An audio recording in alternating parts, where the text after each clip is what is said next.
আসসালামু আলাইকুম রহমতুল্লাহ। আলহামদুলিল্লাহি রাব্বিল আলামিন, আসসালাতু ওয়াসসালামু আলা সাইয়্যিদিল মুরসালিন ওয়া আলা আলিহি ওয়া সাহবিহি আজমাইন।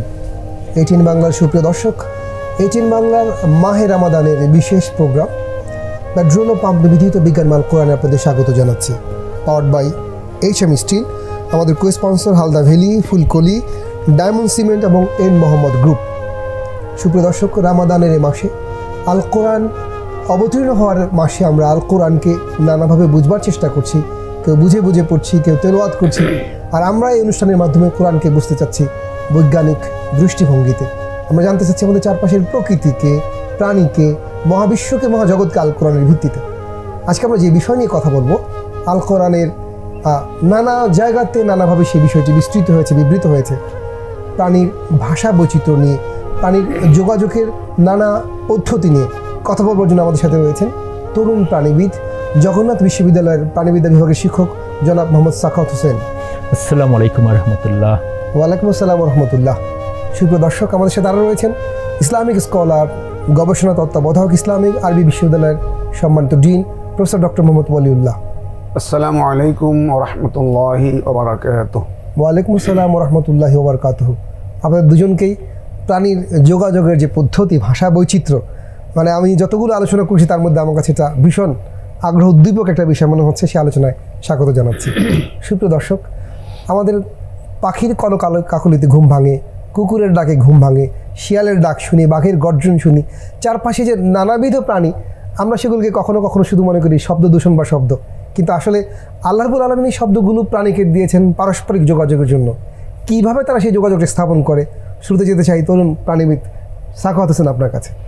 ধন্যবাদ আপনাকে, খুব মজার একটি টপিক নিয়ে আজকে কথা বলার সুযোগ করে দিয়েছেন। প্রাণী বৈচিত্র্য যেরকম, প্রাণীর আসলে যোগাযোগের বৈচিত্র্য ঠিক সেরকমই আমরা অনেক সময় দেখতে পাই, অথবা খুব ভালো করে অবজার্ভ হয়তো করি না, কিন্তু প্রত্যেকটা প্রাণী তার আরেকটা প্রাণীর সাথে, তার স্বগোত্রীয় অথবা অন্য কোনো প্রাণীর সাথে যোগাযোগ করার তার একটা নিজস্ব মাধ্যম আছে। অর্থাৎ দেখবেন যে প্রাণী যদি একটু অ্যাগ্রেসিভ হয়, তাহলে তার একটা কুকুরকে যদি দেখেন, সে যখন অ্যাগ্রেসিভ হয় তার তার তার বার্কিং, মানে সে যে ঘেউ ঘেউ করছে সেটা একরকম হয়, তার এই জায়গার লোম ফুলে যায়। বিড়ালও তাই, খুব অ্যাগ্রেসিভ আচরণ করে। আবার নেকড়ের ক্ষেত্রে দেখবেন যে তারা একটা আরেকটার সাথে গ্রুপ মেনটেন করার জন্য হাউল করে, অর্থাৎ এমন শব্দ করে যে তারা সবাই মিলে প্যাক তৈরি করে আরেকটা প্রাণীকে অ্যাটাক করবে। সে যখন নাকি একটা ডাক দিচ্ছে, তখন দেখবেন যে স্বগোত্রীয় সবগুলো, শিয়াল যখন একটা ডাক দিচ্ছে, স্বগোত্রীয় সবগুলো এরকম হাউ করে উঠছে। কারণ হচ্ছে তারা তাদের ভাষা আসলে বুঝতে পারে কি এখন করা উচিত, কি করা উচিত, তাদের কি এখানে কোনো একটা শত্রু আসছে নাকি কোনো একটা খাবার আসছে, তারা একসাথে হয়ে তাকে অ্যাটাক করবে নাকি সতর্ক হয়ে দূরে সরে যাবে। এরকম তাদের যোগাযোগের মাধ্যম আছে, এবং সেটা স্পিসিস টু স্পিসিস স্পেসিফিক। প্রাণীর এক এক রকমের, প্রাণীর এক এক রকম। যেমন পাখির ক্ষেত্রে সেটা হতে পারে, যেমন পিককের ক্ষেত্রে যদি বলি, একটা পুরুষ ময়ূর তার নারী ময়ূরকে আকৃষ্ট করার জন্য পেখম খুলে বসে থাকে, এটা তার একটা যোগাযোগের মাধ্যম। তার শব্দও করা লাগবে না, সে যখন নাকি পেখম খুলে, বড় যে পেখম দেখবে যার যত সুন্দর, তার দিকে সে বেশি আকৃষ্ট হবে অন্য একটা নারী ময়ূর। সো এইরকম তার বিভিন্ন রকম ভিজুয়াল কিছু বৈশিষ্ট্য আছে, সে শো করে, তার কালার শো করে, আবার তার বার্কিং, তার শব্দ শো করে। এখন এটা হ্যাবিটেট দ্বারা নির্ধারিত হয়। ধরেন ডেন্সড ফরেস্ট, যেখানে একটা প্রাণী থেকে আরেকটা প্রাণীকে দেখা যায় না, সেক্ষেত্রে তো আপনার ভিজুয়াল ডিসপ্লে করলে এটা বোঝা যাবে না। তখন কি করে, সে শব্দ করে, একটা শব্দ করে আরেকটা প্রাণীকে, তার স্বগোত্রীয় প্রাণীকে সে সতর্ক করে যে দেয় যে এখানে কিন্তু শত্রু আসতেছে। আবার সে ধরেন একটা খাবার পেয়েছে, একটা চিল যখন উপরে একটা খাবার দেখে, সে তো আর তখন তার ঘোরার ধরন দেখে অন্য চিলরা, অন্য কাকেরা বুঝে যে এখানে একটা খাবার আছে।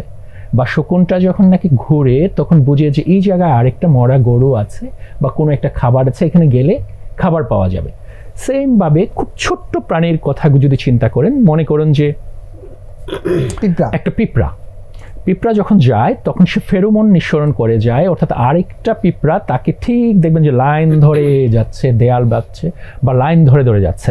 তো এই লাইন ধরে যে সে আগাচ্ছে কারণ হচ্ছে তার ভিতরে একটা ফেরোমন আছে, সেই ফেরোমনটা সে এটাকে কেমিক্যাল সিগন্যালস বলে, সে সিগন্যালস অনুযায়ী ওটাকে ফলো করছে। একটা আন্তঃসংযোগ আছে এবং সেগুলোর ভিতরে আবার সোশ্যাল বন্ডিংও আছে এবং একটা রানী পিঁপড়া আছে, তার কমান্ড ওরা মেনে চলে। সেখানে কর্মী পিঁপড়া আছে, তার কাজ নির্ধারিত খাবার আনে। আবার কিছু পিঁপড়া আছে যে বাসা বাঁধে, এরকম নির্ধারণ করা আছে।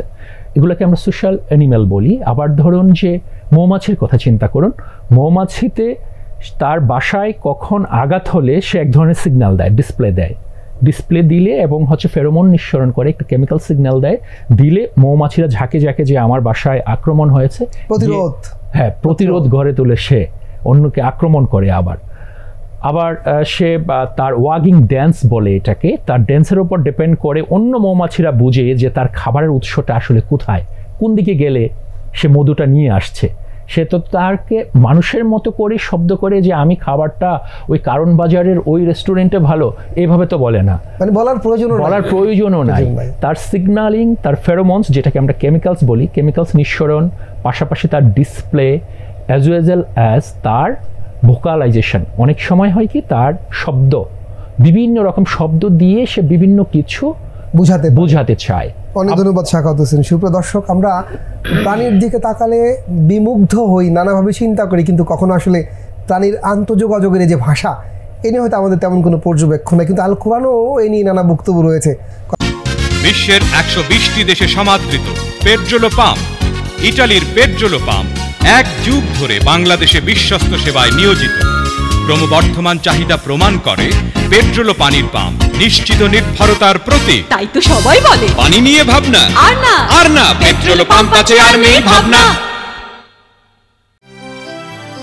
অত্যাধুনিক থেরামিক্স পদ্ধতিতে উৎপাদিত SARM TMT বার যে কোনো নির্মাণকে রাখে ভেতর থেকে মজবুত। এক্সেলেন্ট মেটালার্জিক্যাল কোয়ালিটি ও 600 degree high temperature resistance steel, যা সর্বোচ্চ মাত্রায় ভূমিকম্পন সহায়ক, নিশ্চিত করে শতভাগ নিরাপত্তা। সীমা অটোমেটিক রিওলি mills limited, the finest steel for ever.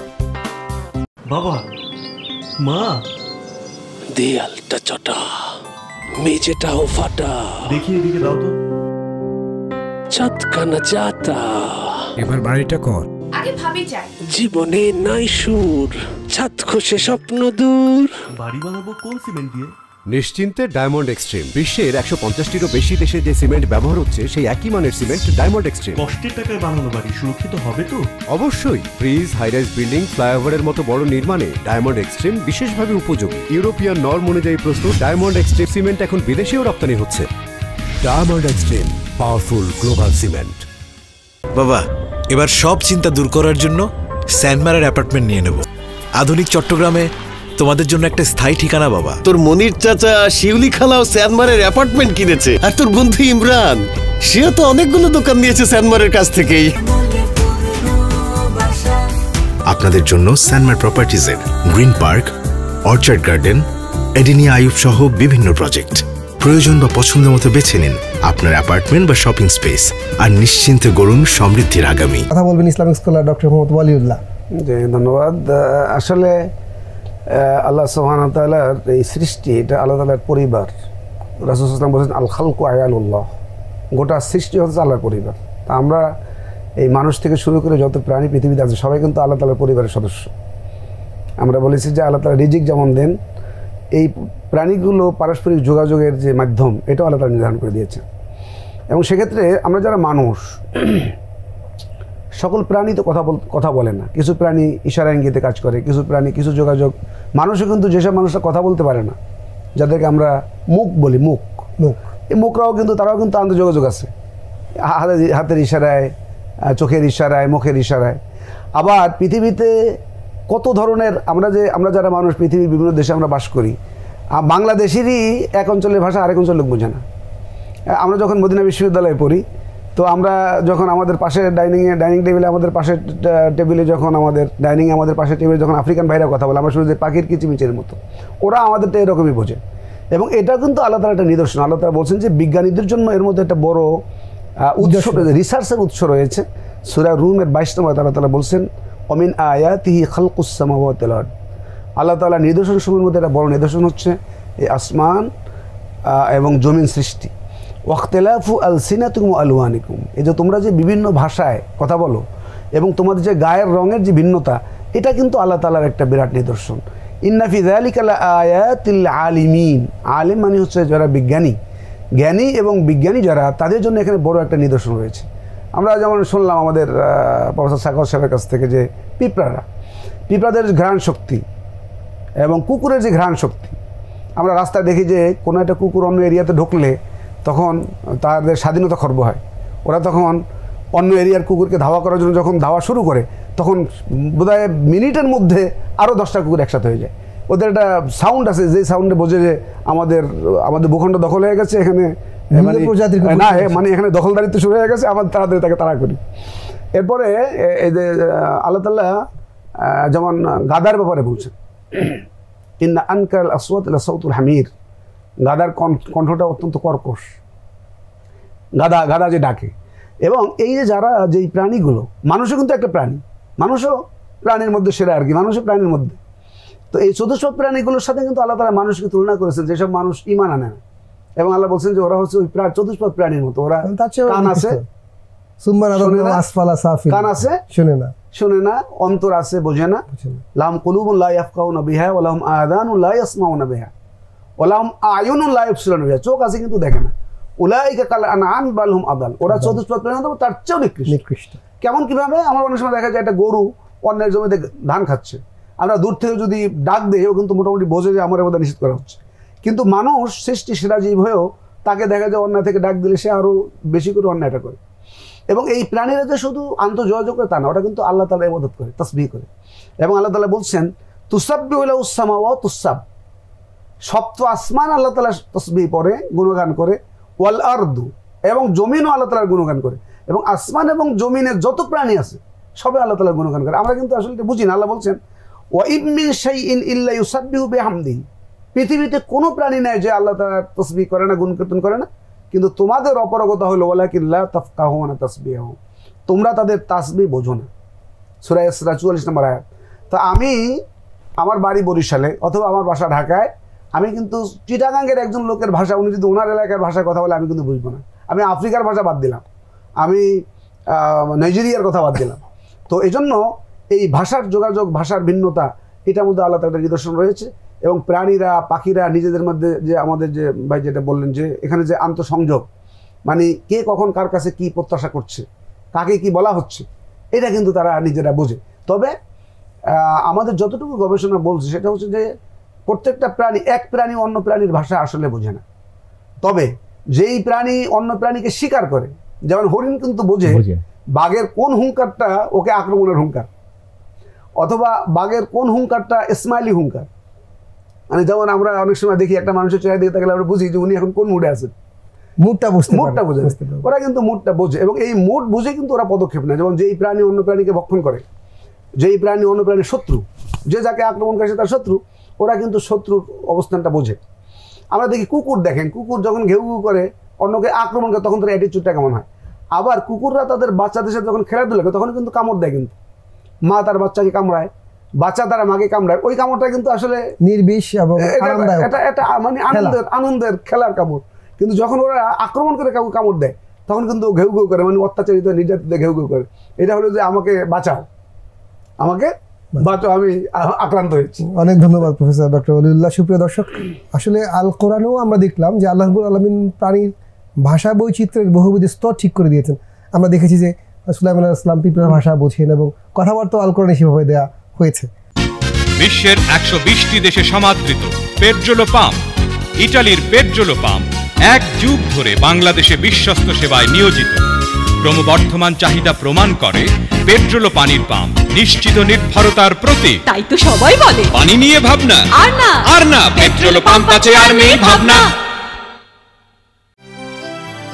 অত্যাধুনিক থেরামিক্স পদ্ধতিতে উৎপাদিত SARM TMT বার যে কোনো নির্মাণকে রাখে ভেতর থেকে মজবুত। এক্সেলেন্ট মেটালজিক্যাল কোয়ালিটি ও 600 degree high temperature resistant steel, যা সর্বোচ্চ মাত্রায় ভূমিকম্পন সহায়ক নিশ্চিত করে শতভাগ নিরাপত্তা। সীমা অটোমেটিক রিও limited limited, the finest steel forever. বাবা, মা, দেয়ালটা চটা। মেঝেটাও ফাটা, দেখি এদিকে দাও তো। ছাদখানা যাতা, এবার বাড়িটা কর। আগে ভাবি যাই। জীবনে নাই সুর, ছাদ খসে স্বপ্ন দূর। বাড়ি বানাবো কোন সিমেন্ট দিয়ে? নিশ্চিন্তে ডায়মন্ড এক্সট্রিম। বিশ্বের 150টিরও বেশি দেশে যে সিমেন্ট ব্যবহার হচ্ছে সেই একই মানের সিমেন্ট ডায়মন্ড এক্সট্রিম। কষ্টের টাকায় বানানো বাড়ি সুরক্ষিত হবে তো? অবশ্যই। ব্রিজ, হাইরাইজ বিল্ডিং, ফ্লাইওভারের মতো বড় নির্মাণে ডায়মন্ড এক্সট্রিম বিশেষভাবে উপযোগী। ইউরোপিয়ান নর্ম অনুযায়ী প্রস্তুত ডায়মন্ড এক্সট্রিম সিমেন্ট এখন বিদেশেও রপ্তানি হচ্ছে। Diamond extreme, powerful global cement.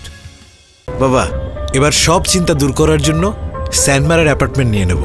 আধুনিক চট্টগ্রামে তোমাদের জন্য একটা স্থায়ী ঠিকানা। বাবা, তোর মনির চাচা শিউলি খালাও স্যানমারের অ্যাপার্টমেন্ট কিনেছে, আর তোর বন্ধু ইমরান সেও তো অনেকগুলো দোকান নিয়েছে স্যানমারের কাছ থেকেই।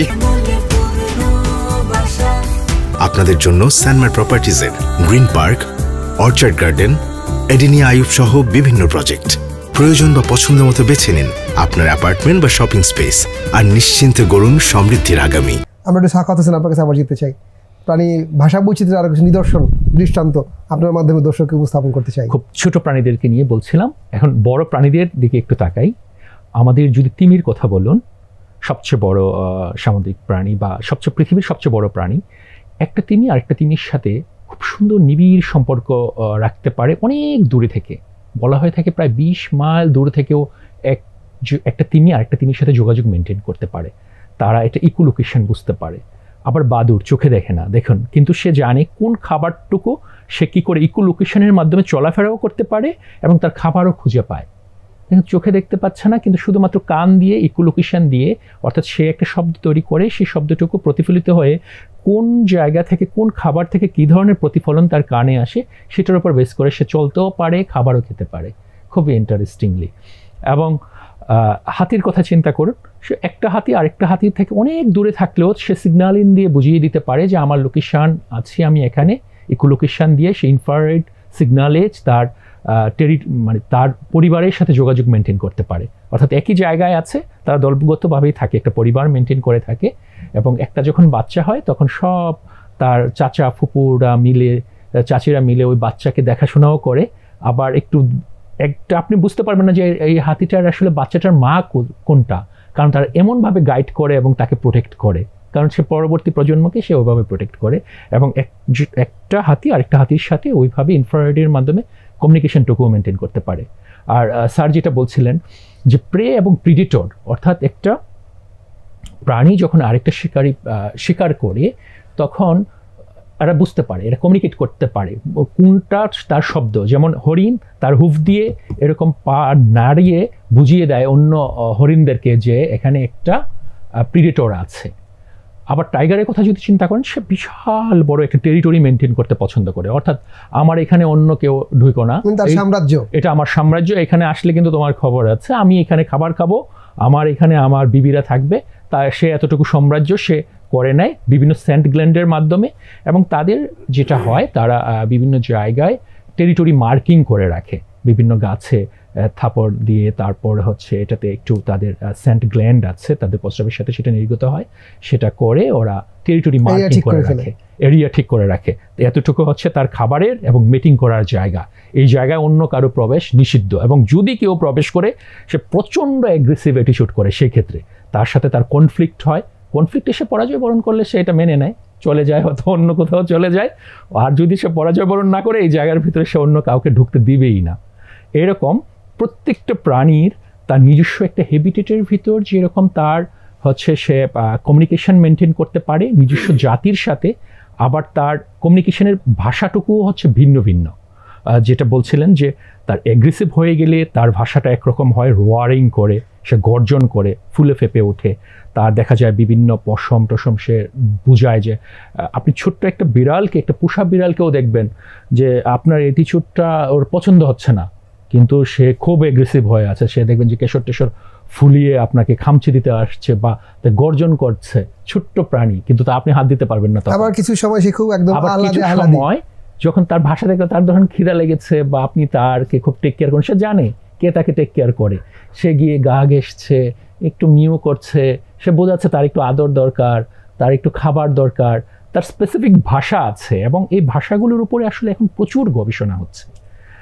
যেমন বড় একটা শিম্পাঞ্জির কথা চিন্তা করুন, সে কি করে তার টেরিটরি মার্কিংয়ের জন্য বা অন্য শিম্পাঞ্জিদেরকে ভয় দেখানোর জন্য সে বুকের মধ্যে এভাবে আঘাত করতে থাকে, অর্থাৎ দেখায় যে আমার আই এম দ্য বেস্ট, আমি হচ্ছে এটার আলফা মেল, আমার উপরে কারো শক্তি নেই, সো আমাকে ফলো করো।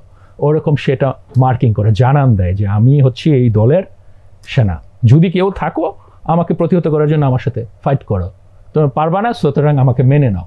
তার এরকম নিজস্ব ভাষা আছে এবং এগুলোর উপরে অনেক স্টাডি হয়। আপনি অ্যানিম্যাল ওয়ার্ল্ড এত ইন্টারেস্টিং, আপনি যদি অ্যানিম্যাল ওয়ার্ল্ডের দিকে তাকান, আসলে পরিবেশ থেকে মানুষ সবচেয়ে বেশি শিখে। আপনি দেখেন না সারা বিশ্বে, আমাদের দেশ তো কেউ প্লেন সাবমেরিন কোনো কিছু বানায় না, কিন্তু প্রত্যেকটা প্লেন সাবমেরিন থেকে শুরু করে যত রকম টেকনোলজিক্যাল ডিভাইস আছে আপনি দেখবেন সেগুলো কোনো না কোনো একটা প্রাণীর আদলে কিন্তু তৈরি করা হয়েছে, কোনো একটা পাখির আদলে B-52 বিমানটা করা, সাবমেরিনগুলো কোনো একটা প্রাণীর আদলে করা। অর্থাৎ আপনাকে নেচার থেকে আপনি এবং নেচারের এই ভাষা, তার হ্যাবিটেট, তার কমিউনিকেশন, তার খাবারের ধরন, এগুলো থেকে হাজার হাজার নিদর্শন আছে আপনার শিকার জানার। অনেক ধন্যবাদ শাখাওয়াত হোসেন। সুপ্রিয় দর্শক, আমরা চমৎকার আলোচনা শুনছিলাম। যেতে চাই প্রফেসর ডক্টর অলিউল্লাহ, আপনার কাছে জানতে চাই যে আল কোরআন থেকে স্পেসিফিক ভাষা বৈচিত্র্যে যদি কিছু দৃষ্টান্ত আমাদেরকে দিতেন। জি ধন্যবাদ। আসলে আল্লাহ সুবহানাহু ওয়া তাআলা যে প্রাণী জগৎকে সৃষ্টি করেছেন, তো এদের আন্তঃযোগাযোগের ব্যবস্থা আল্লাহ তাআলা সৃষ্টি করেছেন। আমাদের ভাই যেটা বললেন যে বাদুরের কথা বললেন, যে ওরা চোখে দেখে না কিন্তু ওরা সব কিছু অনুমান করতে পারে কোথায় তার রিজিক আছে। এটাও আল্লাহ তাআলার দেয় একটা ক্ষমতা।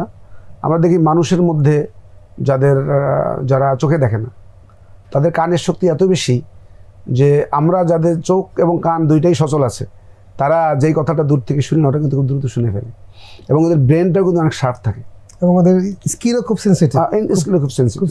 তো কোরআনে কারীমের মধ্যে যে প্রাণীগুলোর কথা উল্লেখ করা হয়েছে তার মধ্যে একটা হচ্ছে কালব, এই যে আসহাবে কাফের কুকুরের কথা বলা হয়েছে। তো কুকুরের ক্ষেত্রে আমরা একটু আলোচনা করছিলাম বা শুনছিলাম যে কুকুর যখন একটা কুকুর আরেকটা কুকুরকে আক্রমণ করে, তা আক্রমণ করার পরে যিনি আত্মসমর্পণ করেন, মানে যিনি লেজটা নিচের দিকে দিয়ে দেন, উনি বলছেন যে ভাই আমি কিন্তু আর তোমার সাথে পারছি না, আমি তোমার সাথে ঝগড়া করবো না। তখন কিন্তু এই কুকুরটা যত মেজাজি থাকে সে কিন্তু ওর প্রতি আক্রমণ করে না। এখানে আমরা দেখি একটা জিনিস দেখি, আমরা মানুষটা কিন্তু অনেক সময় এত হিংস্র যে আমরা কাউকে আক্রমণ করতে যাচ্ছি, সে কিন্তু সারেন্ডার করার পরে কিন্তু আমরা তাকে মাফ করছি না। আমরা প্রাণী জগতের দৃষ্টান্ত ভিন্ন না, মানে প্রাণী জগৎ ক্ষেত্র বিশেষে আমাদের চেয়ে অনেক শ্রেষ্ঠ। এবং এই যে পিঁপড়ার কথা কোরআনে কারিমে আসছে, যে আপনি একটু আগে বলছিলেন যে সুলাইমান আলাইহিস সালামের সাথে যে পিঁপড়ার কথা বলেছিল, টিয়াদের সাথে আমরা অনেক সময় কথা বলি। টিয়াকে জিজ্ঞেস করি তোমার নাম কি, বলে মিঠু। হ্যাঁ, তো টিয়ারা যে আমাদের ভাষা বোঝে তা কিন্তু না, এটা আমাদের সায়েন্টিস্ট আরও ভালো বলতে পারবেন। সেটা হলো যে টিয়ারা আমাদের ভাষা বোঝে না, তবে টিয়াদের মেধা এত শার্প এবং ওরা বলতে পারে মানুষের মতো, ওরা ওগুলো মুখস্থ করে, ওরা তো বোঝে তা না কিন্তু অনুকরণ করে, ওকে যেভাবে মুখস্থ করতে পারে সেভাবে মুখস্থ করে। তো এটা আসলে প্রাণী জগতের মধ্যে মানুষের যেমন মেধা আছে, ওদের কিন্তু মেধা আছে, ওদের মতো করে, ওদের মতো করে আছে। কিন্তু মানুষ যেমন আল্লাহ তাআলা ইবাদত করার ব্যাপারে মুকাল্লাফ, কিন্তু ওরা কিন্তু মুকাল্লাফ না, যেহেতু ওদের ওই মুকাল্লাফ হওয়ার জন্য যেই মেধা দরকার সেটা আল্লাহ ওদেরকে দেন, ওদের দেন সেটা ওদের। কিন্তু আল্লাহ সুবহানাহু ওয়া তাআলা গোটা পৃথিবীতে যত প্রাণী সৃষ্টি করেছেন, প্রত্যেকটা প্রাণীরই পারস্পরিক যোগাযোগ, নিজেদের মাঝে সৌহার্দ্য সম্প্রীতি, সন্তানকে আদর করা। আমরা যদি বানরের দিকে তাকাই, এই যে বানররা কী করে, একটা বানরকে আমরা দেখলাম যে একটা বানর তার সন্তানকে সেভ করার জন্য কী পরিমাণ যুদ্ধ করে, এবং তার কিছু সাউন্ড আছে যে সাউন্ড দ্বারা সে হলো যে তার সন্তান পরিস্থিতি ব্যাখ্যা করতে পারে। আবার আমরা দেখি যেমন মোরগ বা মানে মুরগিকে আমরা দেখি যখন উপরে চিল ওড়ে তখন সে তার বাচ্চাকে একটা শব্দ করে ডাকে যে তোর দ্রুত আমার পাখার নিচে আসে। এগুলো আসলে আল্লাহ তাআলা শেখানো, আর আমরা যে বুঝি না বা জানি না এটা আল্লাহ তাআলাই বলে দিয়েছেন। যে আমরা তো ওরা যে আল্লাহ তাআলা তাসবিহ করে কিন্তু আমরা জানি না, আমরা তো মানুষরাই তো মানুষের অনেক ভাষা বুঝি না। আপনি কিন্তু আপনার সন্তানের ভাষা হিট করতে পারেন না, আপনার স্ত্রীর সাথে আপনি 40 বছর ঘর করছেন, আপনি কিন্তু তাকে কখনো হিট করতে পারেন না। তারপর মনে হয় যে সারা জীবন কিছু বুঝলাম না, বাস্তবতা মানে তার সাথে আপনার অনেক সৌহার্দ্য, কিন্তু আপনি কখনো মনে হয় যেন আপনি মিসেসকে কিন্তু বুঝতে পারছেন না। কিন্তু এই প্রাণীরা কিন্তু একে অন্যকে এত চমৎকারভাবে বোঝে, এই বোঝাটাই কিন্তু তাওয়াসুল, যেটা আর কি। ভাষা মানে যে বলতে হবে তা না, মানে সংযোগ স্থাপন করে। তো আল্লাহ সুবহানাহু ওয়া তাআলা যেটা বলেছেন মানুষের ক্ষেত্রে, যেটা বলেছেন যে তোমাদের বর্ণবিচিত্র, তোমাদের ভাষা বিচিত্রের মধ্যে আল্লাহ তাআলার নিদর্শন রয়েছে, তেমনি প্রাণী জগতের ভাষা বিচিত্রের মধ্যে আল্লাহ তাআলার নিদর্শন রয়েছে। এবং প্রাণী জগতের ভাষা তারা নিজেরা বিশেষ করে যেই প্রাণী সে তার ভাষা ভালোভাবেই বোঝে, তবে অন্য প্রাণীটা অনেক সময় কখনো বোঝে কখনো বোঝে না, মানে আক্রান্ত হওয়ার ক্ষেত্র হলে বোঝে। তবে যাদের সাথে শত্রুতা আছে তাদেরগুলো তারা মোটামুটি করতে পারে যে আমার আক্রমণ আসছে, আমি এবার সাথে। অনেক ধন্যবাদ ডক্টর ওলিউল্লাহ, অনেক ধন্যবাদ শাকওয়াত হোসেন। সুপ্রিয় দর্শক, আমরা খুব উৎসাহ উদ্দীপক এবং চিত্তাকর্ষক একটা বিষয় নিয়ে কথা বললাম। আমাদের চারপাশের পশু পাখি নানা ভাষায় কথা বলে, আমরা এতদিন হয়তো ভেবেছি সেগুলো নিছক শব্দ, আসলে শব্দ না। বিজ্ঞানও বলছে, কোরআনও বলছে, সেগুলো তাদের আন্তঃযোগাযোগের ভাষা, যে ভাষা দিয়ে তারা নিজেদের কাছে আসে, দূরে যায়, নিজের ক্ষোভ, রাগ, অভিমান, ভালোবাসা প্রকাশ করে। আল্লাহ রাব্বুল আলামিন অশেষ করুণায় আমাদেরকে কথক প্রাণীতে পরিণত করেছেন, আমরা আমাদের কথা স্পষ্ট করে বলতে পারি। তো আল্লাহ রাব্বুল আলামিন যেন আমাদের এই মুখ দিয়ে তেমন কথাই বলান যেই কথা বললে আল্লাহ খুশি হন। আর কথাসমূহের মধ্যে সবচেয়ে শ্রেষ্ঠ কথা হলো আল্লাহর কালাম। এই রমাদানে আমরা যেন আল্লাহর কালামে নিজেদেরকে ঋদ্ধ করি, সমৃদ্ধ করি এবং দুনিয়ার আখিরাতকে সফলতার পথে এগিয়ে নিতে পারি। এই আশাবাদ ব্যক্ত করে শেষ করছি। আসসালামু আলাইকুম ওয়া রাহমাতুল্লাহি ওয়া বারাকাতুহু।